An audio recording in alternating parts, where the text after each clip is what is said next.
Hi, Dave Cordle here with another top tip for your career. Just want to get you thinking, how do you feel about work? A good time to sort of judge this is to think back to last Sunday night before you were going to work on the Monday, or if you work a different pattern, whatever day that is when you've had a couple of days break. And just think about, what was that emotion that you had? Were you looking forward to going to work? Were you dreading going to work? What was that emotion? And think back over the last maybe 3 or 4 months. Generally, what's that feeling been on a Sunday night before you go to work on the Monday? How often have you felt really happy and really looking forward to it? How often have you felt stressed or anxious or some way unhappy? So it's a really good bit of data for you, and emotions are just data. It's a really good bit of data to sort of just say, well, am I in the right job?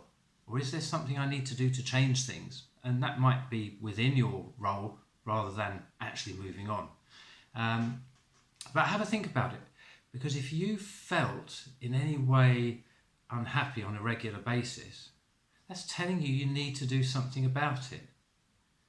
And why not take a look at what you're doing if you have been feeling that and think, okay, how could I change the way that I do things, the way that I approach work, the way that I set myself up for my Monday morning, or how I look at my job?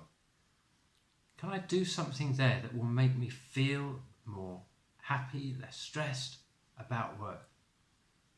And take that action and do it. Now, it may be that you come to the conclusion that, God blimey, I could really do with getting a new job. But if that's the case, isn't it time to start looking, start thinking, what would an ideal job be like for you? And starting to take action towards doing something. Now listen, I'm not here to tell you you've got to do something. But if you have had that sinking feeling on a Sunday night regularly, I'd suggest it's time you did something about it. And a lot of people I work with, because of what I do, are in that situation. And sometimes it's difficult just to know where to start and what to do. So one of the things you could do if you're not sure where to start, and I've suggested some things you could start with, but if you want to talk through with somebody, why not go onto the resources page, www.davecordle.co.uk, go onto that resources page on that website and book yourself a free discovery session just to start talking about what it is you're feeling and where you might want to go or what you could do about it. It's a free session, there's no obligation to it, and it might just set you on the path to having a smile on your face when you go to work. How good would that be, eh?